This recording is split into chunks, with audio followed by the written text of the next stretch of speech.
صبح یک شنبه شما بخیر. یکی از موانع خطرناکی که عزیزانم در مسیر شخصیت سازی یک شاگرد وجود داره چرخه‌ای هستش که به راحتی توش میافتیم و در گذر زمان در شخصیت ما اونقدر نهادینه میشه که در تمامی ابعاد رفتاری ما خودش رو نشون میده. میدونید این چرخه چی هست؟ این که دائم خودمون رو به دیگران ثابت کنیم. من خودمم داخل اینو در خیلی ها میبینم و جالبی این قضیه در اینه که اگه اینو به روی کسی بیاریم با این که میدونه داریم راستشو میگیم از ما فاصله میگیره. حقیقت اینه که بخش بزرگی از زندگی ما در اثبات خودمون به دیگران صرف میشه. در کتاب مقدس پولس هم میبینیم که با این مطلب دست به گریبان هستش. تمامی نامه دومش به قرنتیان این مطلب رو به شکل واضح جلوی چشم ما میذاره. بله عزیزان، شکی نیستش که دنیایی که توش هستیم دائم بر تأیید از طرف دیگران بنا شده، بر شهرت و مقبولیت اجتماعی بنا شده. خیلی از ماها ناخواسته وارد چرخه خسته کننده‌ای میشیم که درش به دنبال این هستیم که خودمونو به دیگران اثبات کنیم و این در هر ساحه از زندگی ما صورت میگیره، در کار، در خدمت، در زندگی شخصی.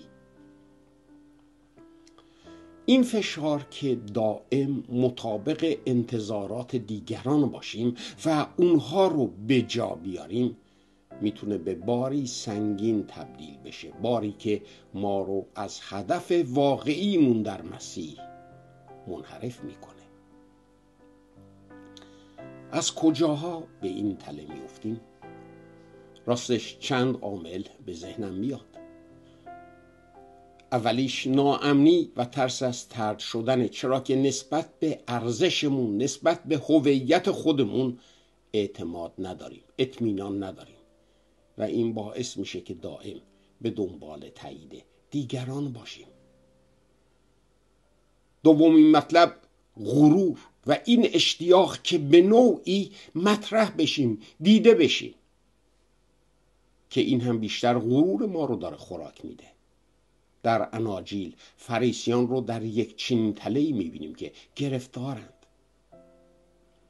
سومین عامل میتونه مقایسه و حسادت باشه و بسیار هم خطرناک، برای اینکه راهو با خودش باز میکنه که نارضایتی در ما ریشه بدوونه و حتی نفرت هم اونجا رونه کنه. هابیل و قاینو بیاد بیاره.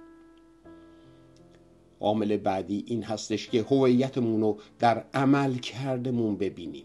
اگه دستاوردهامون نباشن، موفقیتامون نباشن، انگار ارزشی نداریم و همین زندگیمون رو از استرس پر میکنه، از نگرانی پر میکنه.